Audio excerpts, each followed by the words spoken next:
2시간 전에 마감한 트레이더가 생생하게 전하는 글로벌 마켓 리뷰 델타원입니다. 우리 시장은 드디어 종합주가지수 2400포인트에 도달했고 해외 시장도 여러가지 이슈들이 있었지만 상승 마감했는데요. 영상 시작하기 전에 두 가지 질문을 하고 답을 하도록 하겠습니다. 자, 첫 번째 질문은 오늘 있었던 가상자산에서의 난리브루스가 글로벌 증시에 영향을 미칠 것인가 인데요. 그에 대한 답은 어림도 없다 입니다. 두 번째 질문은 미국 중간선거 이후 글로벌 증시 상승이 있을 것인가 인데요. 그에 대한 답 또한 최소한 이번 주까지는 상승이 계속된다 라고 답하겠습니다. 어떤 근거로 이야기하는지 아시아 세션부터 하나씩 리뷰하면서 이야기하도록 하겠습니다. 우리 시장은 삼성전자가 고가를 돌파하여 출발하면서 현물 또한 갭 상승 출발을 했습니다. 그러나 선물은 1시간 15분 동안 이격을 좁히면서 프리미엄을 뺐고 그 가운데 외국인들은 선물을 조심스럽게 매도를 해서 시장을 누르려 했죠. 실제로 오전 10시 30분까지 선물 베이시스는 전일 오후장 대비 약세를 보였는데요. 하지만 홍콩 시장 개장과 함께 외국인들은 현물을 계속 매수하면서 종가까지 2,500억 넘는 현물을 매수해서 어떻게든 현물을 2,400포인트에 안착시키려 했습니다. 삼성전자에만 1,800억 가까이 매수 화력을 집중해서 지수를 당기려 한 것이죠. 왜 이렇게 신고가에서 매수를 질러대고 있을까요? 우리 시장이 상승 배경에 대해서 원화가 1,400원을 깼기 때문에 외국인이 현물을 매수했다 이렇게 얘기하는데요. 트레이더의 관점에서는 전혀 동의하지 않습니다. 이것을 이해하려면 조금 긴 호흡으로 봐야 됩니다. 우선 외국인이 삼성전자를 매수한 평균 단가를 생각해보죠. 사실상 10월부터 줄창 매수하기 시작했다라고 봐도 과언이 아닌데요. 그리고 달러원 환율은 10월 내내 1425원을 중심으로 왔다 갔다 하다가 이번 주 들어서 이제 원화가 본격적으로 강세로 돌아선 거예요. 또 삼성전자의 매수 평균 단가는 대충 한 58,000원 선이죠. 어제 오늘 6만 전자 넘겼다고 해서 이제 외국인이 원화 강세되니까 주식을 사는 것이 아니라는 것입니다. 자, 그러면 무엇이 긴 호흡인지를 이야기해 볼게요. 우선 외국인들은 4분기가 시작되고 나서 우리 시장에 강세 베팅을 시작했는데 네 가지 면에서 그렇게 했어요. 첫 번째는 콜옵션을 열심히 매수했어요. 두 번째는 풋백 스프레드를 잡으면서 외형상으로는 하락에 대비하는 것처럼 보이지만 사실은 콜옵션을 매수하기 위한 현금, 즉 크레딧 포지션을 확보하려는 전략이었죠.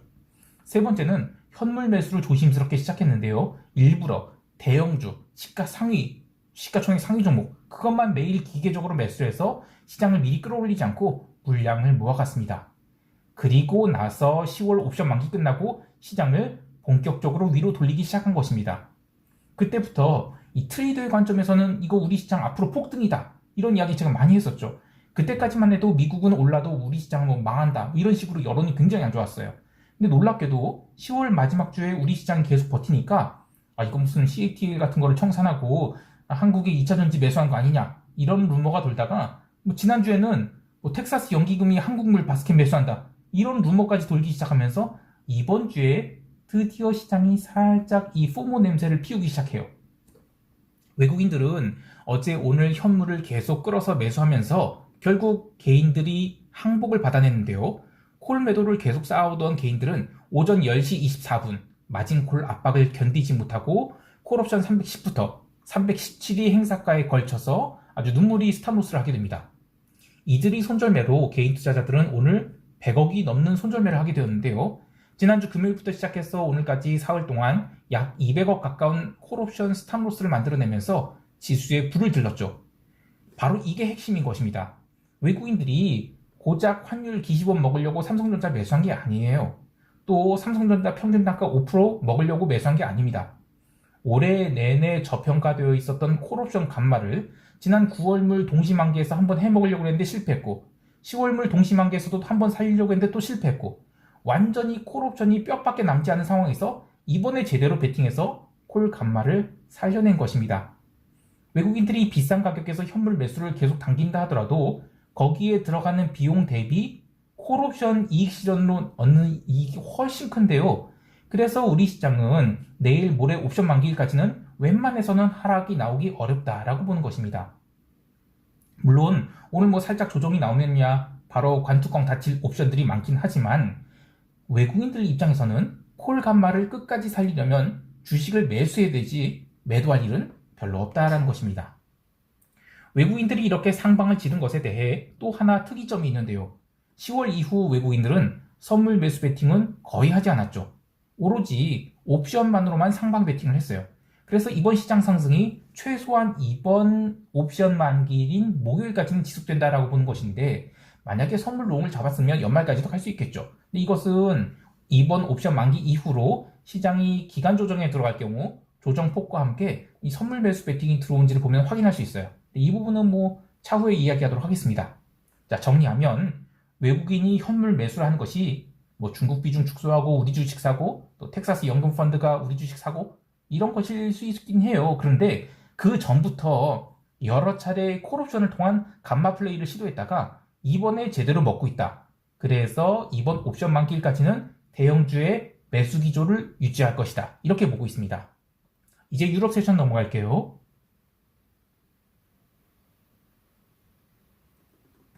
유럽 증시도 연일 상승 진행 중입니다. 지난주 금요일 확실하게 주봉을 양봉으로 만들어 놓고 월, 화 연속해서 상승 중인데요. 저희 시황을 오랫동안 들어보셨던 분들은 유럽 시장의 성향을 잘 알고 계실 거예요. 유럽은 이 추세가 한번 생기면 상당히 오랫동안 그 추세를 유지하는 편이고, 횡보기에 들어가면 두어 달씩 횡보를 해버려요. 지금은 명백히 상승 추세가 진행 중인데요. 지난 10월 21일 금요일을 첫 번째 조정으로 보고 11월 3일 목요일을 두 번째 조정으로 본다면 유로스닥스 지수는 최소한 3,900포인트까지는 가야 시장이 세 번째 조정을 논할 수 있겠습니다. 그러고도 바로 시장이 꺾이는 게 아니라 기간 조정으로 들어갈 확률이 높고요. 실제로 오늘 유럽 시장이 왜 올랐는지에 대해서 뉴스 플로우를 보면 사실 말 같지도 않더라고요. 첫 번째는 CTA 펀드들이 유로스닥스 지수가 200일선을 돌파하면서 스탑로스를 해서 올랐다. 그리고 두 번째는 거시적 관점에서 볼 때 유럽이 경기 침체는 명백하기 때문에 이런 저평가된 국면에서 이 주식 매수는 역사적으로 강력한 수익률을 보여줬고, 그래서 주식 매수가 들어왔다. 완전히 갖다 붙인 소리죠. 또 세 번째는 이 모건 스탠리가 ASML이랑 그 B 세미컨덕터 인더스트리즈 여기에 대해서 비중 확대 의견을 내면서 반도체주가 올라서 유럽 증시가 올랐다라고 하는데, 이게 납득이 좀 가는 설명입니까? 저는 그냥 4분기 들어서 주식 못 담은 포트폴리오 매니저들이 수익률 따라가려고 닥치고 매수해서 올라갔다, 이렇게 할 거예요. 증시 상승 외에도 유럽은 계속해서 리스크 온 흐름이 이어지고 있는데요. 아시아 세션에서 위험 자산인 구리가 또다시 달리기 시작했고, 그에 따라 오지 달러도 유럽 세션 들어서 오르기 시작하고, 미국 증시 개장 후에는 유로화마저 폭등하면서 달러에 스탑로스가 들어오고 또 골드도 폭등하게 됩니다. 그리고 오늘은 오랜만에 채권 시장에서 의미 있는 매수가 있었는데요. 나흘 연속 음봉을 만들었던 채권 시장이 미국 본장 개장과 함께 강한 매수가 들어와서 하단을 받치게 됩니다. 이렇게 글로벌 리스크 온 베팅이 일어나면서 구리는 톤당 8,200달러에 근접하기도 했는데요. 그런데 상품 시장에서 좀 이상한 일이 일어납니다. 계속해서 기름만 못 오르고 얻어맞기를 반복했죠.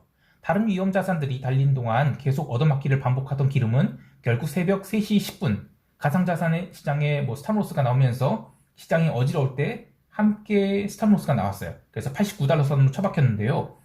기름이 하락한 것에 대해서 뉴스플로는 중국이 코로나 바이러스 봉쇄 고수 영향, 이걸로 기름이 눌렸다고 하는데, 이게 좀 말이 안 맞죠. 왜냐면 그렇다면 산업군속인 구리도 처박혔어야 되죠. 근데 구리는 장중에 눌림 얼마 되지 않았어요. 그리고 가상자산 패닉셀 이후 시장이 반등할 때 비달러가 같이 반등을 하면서 구리도 반등을 해요. 근데 기름은 전혀 반등을 하지 못했습니다. 이는 두 가지 이유가 있는 것 같은데요. 첫 번째는 이 수요일 아시아 세션에서 있을 중국이 소비자 그리고 생산자 물가지수, 요걸 좀 보고 판단하겠다는 것. 그리고 두 번째는 원유 재고를 좀 보고 판단하겠다, 이런 것 같아요. 그래서 내일 이후의 시세가 너무 나올 것 같습니다. 마지막으로 오늘 골드가 강한 상승을 했어요. 11월 들어서 반전을 한 뒤 레벨업에 성공했다고 보고 있고, 오늘 가상자산 사태가 일어나는 동안 비달러 바스켓이 꽤나 눌렸죠. 그런데도 불구하고 골드는 고가권에서 잘 버티고 있었습니다. 이것은 이 포트폴리오 매니저들이 크립토 같은 이 장난감 자산에 대해서 정신을 차리고 집어치우면서 리얼 에셋에 관심을 갖기 시작했다, 이런 생각도 들어요.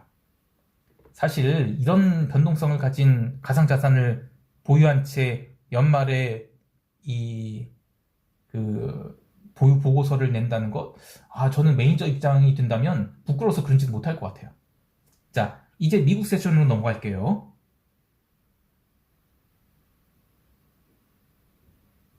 미국 지수 선물은 오전장과 오후장으로 나눠서 생각할 수 있겠는데요.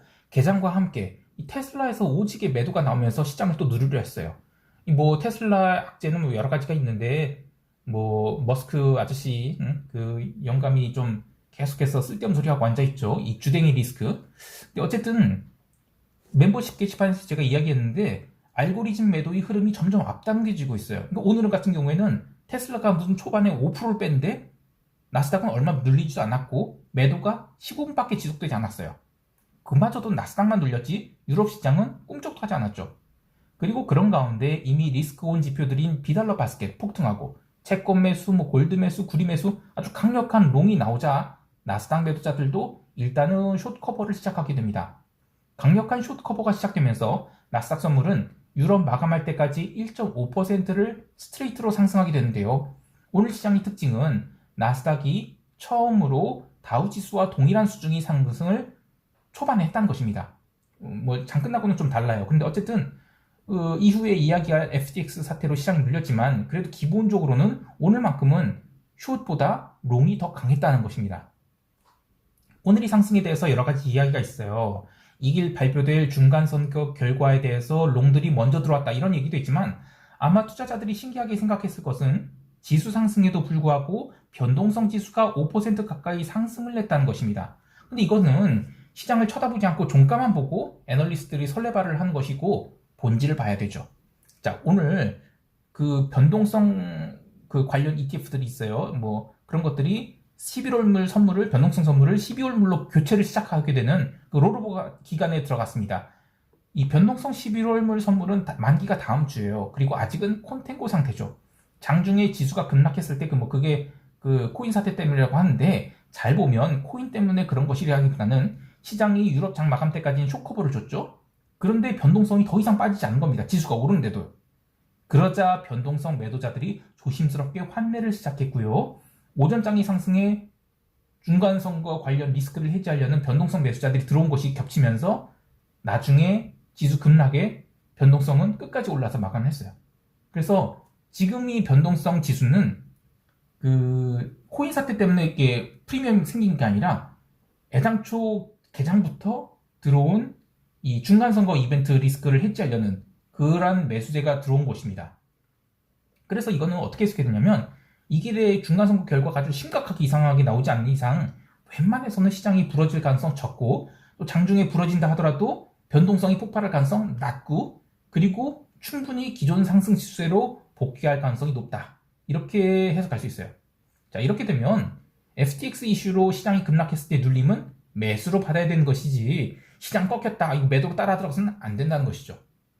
개별 종목 이야기를 잠깐 하면 오늘 로빈후드가 망할 18%가 밀려버렸어요.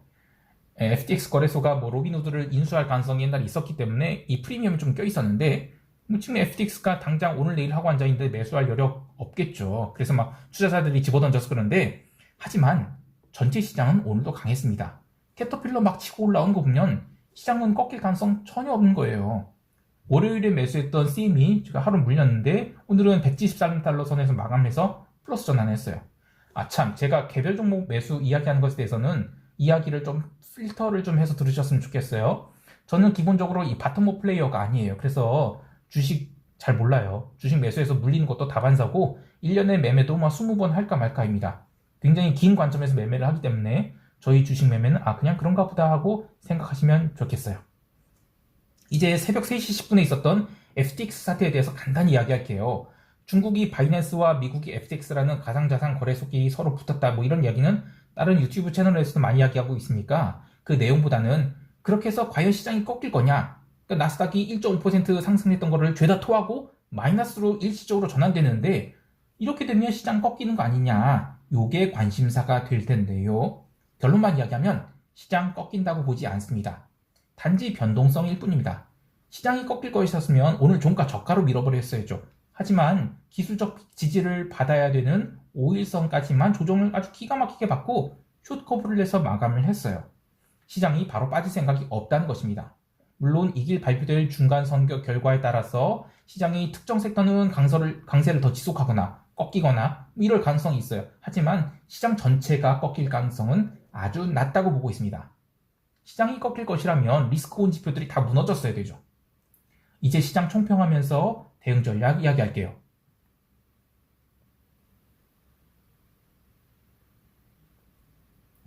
우선 우리 시장은 기어코 315선을 보일 것으로 생각합니다. 어제 이미 상당량의 콜옵션 손절매가 나왔기 때문에 위쪽으로 많은 구간이 열려 있다고 보는데요.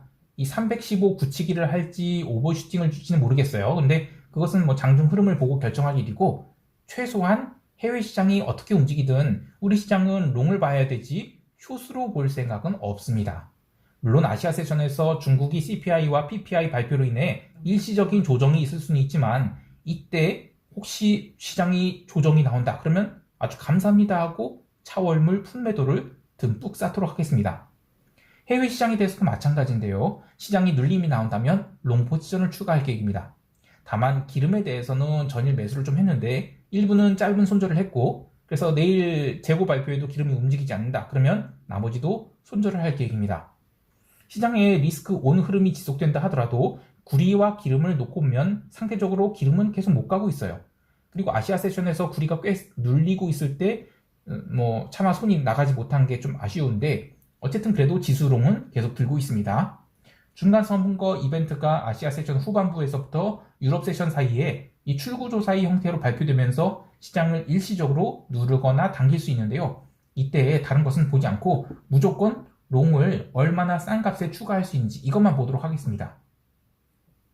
참고로 이 Fear and Greed 인덱스를 놓고 시장이 탐욕 구간에 들어섰다, 그래서 숏을 잡아야 된다, 혹은 나는 롱 못 따라가겠다 하시는 분들도 있고, 또 현재의 금리 수준을 고려하면 지금 주가는 아주 미친듯이 고평가되어 있거나, 아니면 EPS가 무슨 50% 이상 상승해줘야 되거나 CPI가 3%대로 추락해야 되거나 이래야 설명할 수 있다면서 무슨 롱이냐, 강력 숏 유지지 라고 하시는 분들이 있어요.